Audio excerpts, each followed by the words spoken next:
सभी के लिए भारतीय इतिहास में हुई लड़ाइयों से जुड़ी कुछ खास बातें। शुरुआत करते हैं आज के पहले एपिसोड यानी कि परिचय की।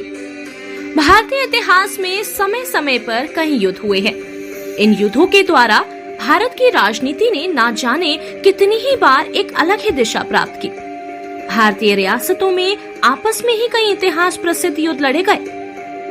इन देसी रियासतों की आपसी फूट भी इस हद तक बढ़ चुकी थी कि अंग्रेजों ने उसका पूरा लाभ उठाया। राजपूतों, मराठों और मुसलमानों में भी कई संधियां हुई। भारत के इतिहास में अधिकांश युद्धों का लक्ष्य सिर्फ एक ही था, दिल्ली सल्तनत पर हुकूमत करना। अंग्रेजों ने ही अपनी सूझबूझ और चालिका व कूटनीति से दिल्ली की हुकूमत प्राप्त कर ली थी। हालांकि उन्हें भारत में अपने पांव जमाने के लिए काफी परेशानियों का सामना करना पड़ा था। फिर भी उन्होंने भारतीयों के आपसी फूट का लाभ उठाते हुए इसे एक लंबे समय तक गुलाम बनाए रखा। ये था भारत की ऐतिहासिक लड़ाइयों का परिचय। कहते हैं भारत का इतिहास बेहद पेचीदा और रोमांचक रहा। भारत के इतिहास को अगर विश्व के इतिहास के महान अध्यायों में से एक कहा जाए तो इसे अतिशयोक्ति नहीं कहा जा सकता। पानीपत की लड़ाई यानी कि पानीपत युद्ध का एपिसोड। अहमद शाह अब्दाली ने 1748 से 1760 ईस्वी के बीच भारत पर चढ़ाइयां की और 1761 ईस्वी में पानीपत की तीसरी लड़ाई जीतकर मुगल साम्राज्य का फातिहा पढ़ दिया। उसने दिल्ली पर दखल करके उसे लूटा। वहीं पानीपत की तीसरी लड़ाई में सबसे अधिक क्षति मराठों को उठानी पड़ी थी। कुछ समय के लिए उनकी बाढ़ रुक गई और इस प्रकार वे मुगल बादशाहों की जगह ले लेने का मौका खो बैठे। यह लड़ाई वास्तव में मुगल साम्राज्य के पतन की सूचक है। इसने भारत में मुगल साम्राज्य के स्थान पर ब्रिटिश साम्राज्य की स्थापना में मदद की। अब्दाली को पानीपत में जो फतह मिली ना, उससे ना तो वह स्वयं कोई लाभ उठा सका और ना उसका साथ देने वाले मुसलमान सरदार। इस लड़ाई से वास्तविक फायदा अंग्रेजी ईस्ट इंडिया कंपनी ने उठाया। इसके बाद कंपनी को एक के बाद एक दूसरी सफलता मिलती गई। ये था पानीपत का युद्ध। भारत का इतिहास और संस्कृति गतिशील है और यह मानव सभ्यता की शुरुआत तक जाती है। यह सिंधु घाटी की रहस्यमयी संस्कृति से शुरू होती है और भारत के दक्षिणी इलाकों में किसान समुदाय तक जाती है। हम बात करने वाले हैं प्लासी के युद्ध के बारे में। प्लासी का युद्ध 23 जून 1757 ईस्वी को लड़ा गया था। अंग्रेज और बंगाल के नवाब सिराजुद्दौला की सेनाएं 23 जून 1757 को मुर्शिदाबाद के दक्षिण में 22 मील दूर नदिया जिले में भगीरथी नदी के किनारे प्लासी नामक गांव में आमने सामने आ गई।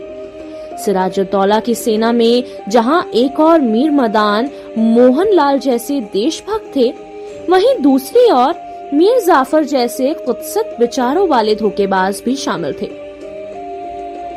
प्लासी का युद्ध 23 जून को प्रातः 9 बजे प्रारंभ हुआ। मीर जाफर एवं राय दुर्लभ अपनी सेनाओं के साथ निष्क्रिय रहे और इस युद्ध में मीर मदान मारा गया। युद्ध का परिणाम शायद नियति ने पहले से ही तय कर रखा था।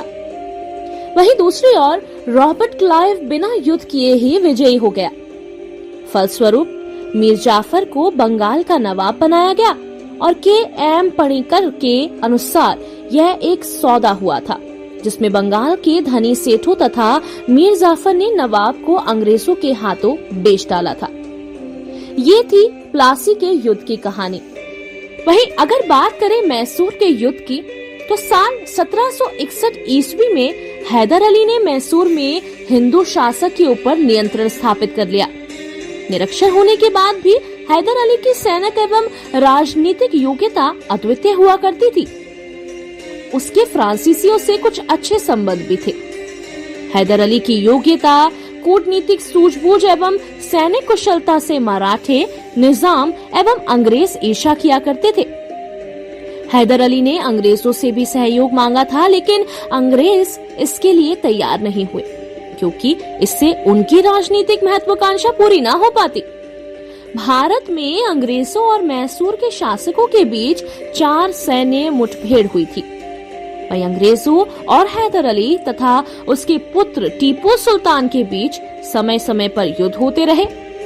32 वर्षों यानी कि 1767 से 1799 ईस्वी के मध्य में युद्ध छोड़े गए थे। ये था मैसूर का युद्ध। इतिहास के पन्नों में अगर पीछे मुड़ के देखा जाए तो ऐसे कई भारत में ऐतिहासिक युद्ध हुए जिनके बारे में बहुत सी जानकारी आज भी अधूरी है। भारत की ऐतिहासिक लड़ाइयों में हुए खास युद्ध की कुछ खास बातें। आंग्ल मराठा युद्ध के बारे में। पहला आंग्ल मराठा युद्ध 1775 से 1782 भारत में ब्रिटिश ईस्ट इंडिया कंपनी और मराठा साम्राज्य के बीच लड़ा गया था। ये 3 आंग्ल मराठा युद्धों में से पहला युद्ध था। युद्ध सूरत संधि के साथ शुरू हुआ और सालबाई की संधि के साथ समाप्त हुआ। बात की जाए भारत में हुए इस आंग्ल मराठा युद्ध की तो 1772 में माधवराव पेशवा की मौत के बाद उनके भाई नारायण राव मराठा साम्राज्य के पेशा बनाए गए थे। नारायण राव 1772 नवंबर को मराठा साम्राज्य के 5वें पेशवा बने थे और अगस्त 1773 में महल में उनके रक्षकों ने उनकी हत्या कर दी थी। नारायण राव की विधवा पत्नी गंगाबाई ने उनके मरणोपरांत के एक पुत्र को जन्म दिया जो कानूनी तौर पर सिंहासन का उत्तराधिकारी बना था। नवजात शिशु को सवाई माधवराव नाम दिया गया था। वहीं नाना फडणवीस के नेतृत्व में 12 मराठा प्रमुखों ने शिशु को नए पेशवा के रूप में नामित करने और उनके राज्यकारी के रूप में शासन करने का प्रयास निर्देशित किया था। निजी तौर पर भारत के इतिहास में 3 आंग्ल मराठा युद्ध हुए हैं। ये तीनों युद्ध 1775 ईस्वी से 1818 ईस्वी तक चले। ब्रिटिश सेनाओं और मराठा महासंघ के बीच हुए ये तीनों युद्ध कुछ खास परिणाम लेकर सामने आए। इन युद्धों का परिणाम यह हुआ कि मराठा महासंघ की पूरी तरह से विनाश हो चुकी थी। मराठों में पहले से ही आपस में काफी ज्यादा भेदभाव थे, जिस कारण वे अंग्रेजों के विरुद्ध एकजुट नहीं हो सके।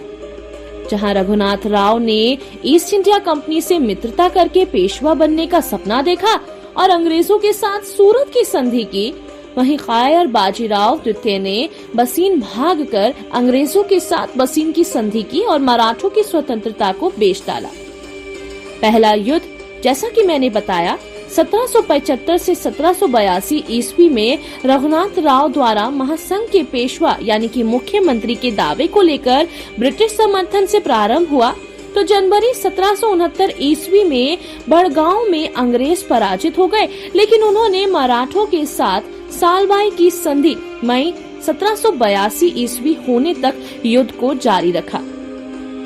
ये था आंग्ल मराठा युद्ध। इसी तरीके से आप लोगों को भारत की ऐतिहासिक लड़ाइयों के बारे में जानकारी मिलती जाएगी एपिसोड के जरिए।